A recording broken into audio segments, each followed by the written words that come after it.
Sinusubok ni Alec Bovic mula nang madagdagan siya ng halos 100 pounds na timbang.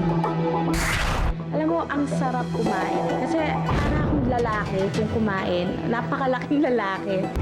Problemado sa kanyang matabang pangangatawan. Ito noon si Alec Bovic, dating FHM girl. Pinagpapanta siya ng kalalakihan at kinaiinggitan ng kababaihan. Ito ngayon si Alec Bovic, malayong-malayo na ang itsura sa isang artista na dati ay punong-puno ng kaseksihan at alindog.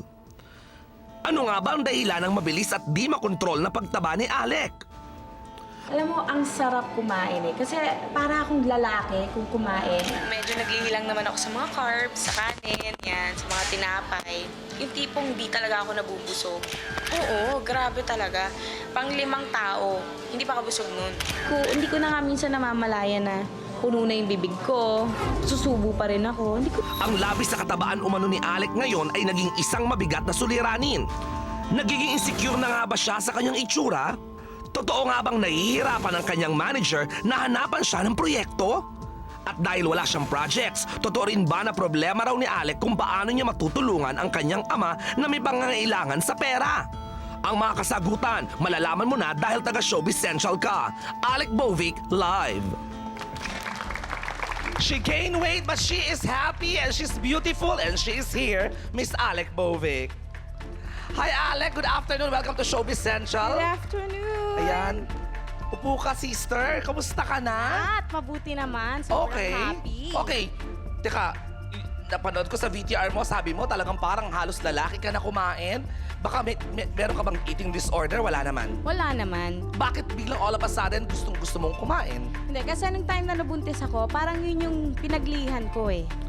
Kumbaga, kaya May ako particular tumaba. pagkain ba? O basta Basta kanin, Kain ka lang ng kain nung buntis ka, galunggong, okay? tinapay, lahat. Kahit anong bigay. Kasi hindi ako mahilig sa food eh.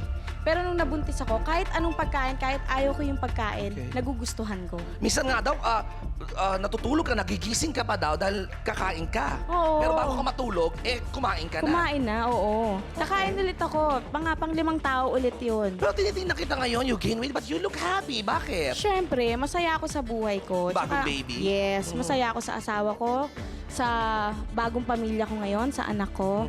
At masaya ako sa buhay ko, sa sarili ko. Okay, pero pag-usapan natin syempre yung career, di ba? Dati FHM cover girl ka, mga sexy movies ang mga ginagawa mo. Paano na ngayon? At ang manager mo nga doon, nahihirapan kang hanapan ng mga roles ngayon. Oo, siguro, kasi nga, ganito ako kalaki ngayon. Pero gusto kong ipaintindi sa lahat ng tao na kaya rin ako lumaki para sa anak ko. Kasi gusto kong maging healthy ang anak ko. Ayokong tipirin, ayokong mag-diet dahil iisipin ko yung career ko.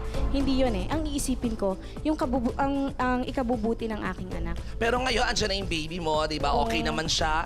At are you planning to make a comeback? Or tatanggap ka na ba ng mga mother roles? O wala na, magko-concentrate ka na lang sa pagiging may bahay? Pwede pa rin ako mag-artista. Kung may project, okay sa akin. Pero syempre, hindi ko pwedeng unahin din yon kesa sa anak ko. Syempre, pamilya ang uunahin ko. So parang kala syempre sa weight mo ngayon, mga mother roles or Why not? best friend ng bida. Are you Why willing to accept not? roles like that? Oo, why not? Okay.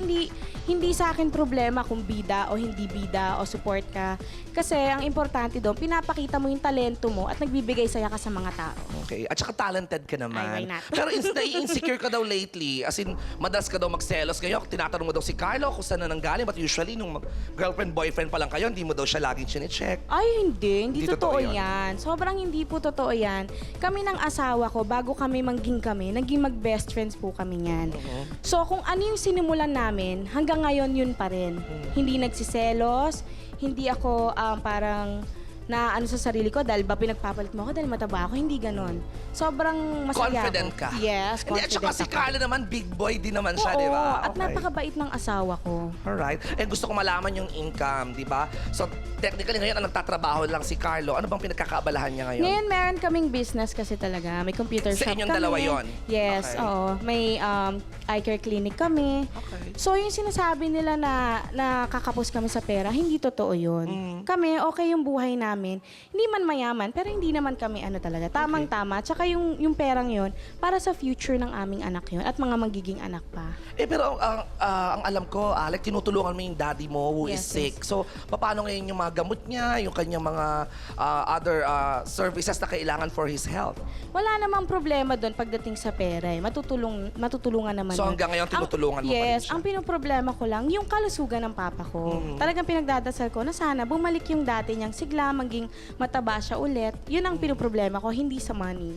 Okay. Yes. So, tuloy pa rin. At least klaro yan, di ba? Opo. So, si Alec, hindi ka pa naman mag-quit sa showbiz? Hindi naman, So, kung pero- may offer, pwede? Pwede po. Kahit ano yan, kahit mommy, kahit ano, okay lang sa akin yan. Okay.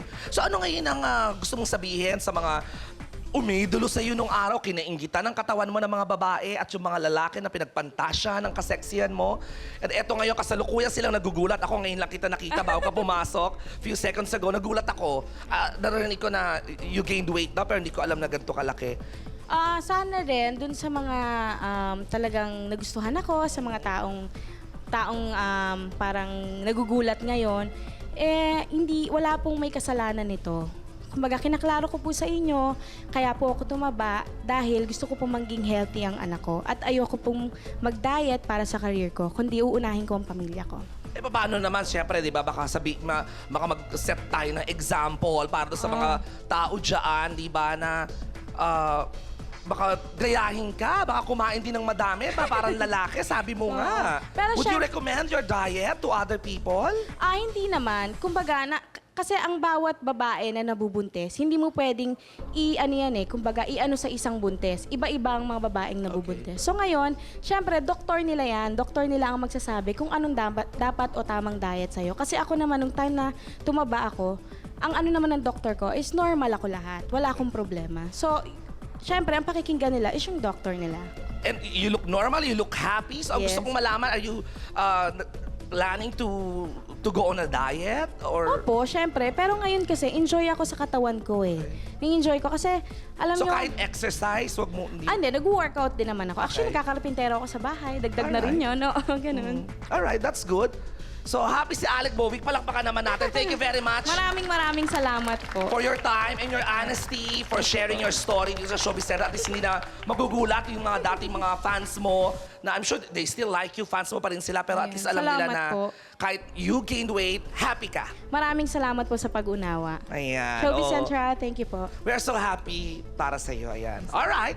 So, eto na ngayon mga kapuso. Ito hindi ako happy na inggit ako. Ang napuntahan ko palang bansa Japan, America, Canada. Feeling ko jet setter na ako. Pero meron pala tayong mga kapuso na talaga namang grabe itong mga celebrities na to. Ang dami na ng mga pinuntahang bansa.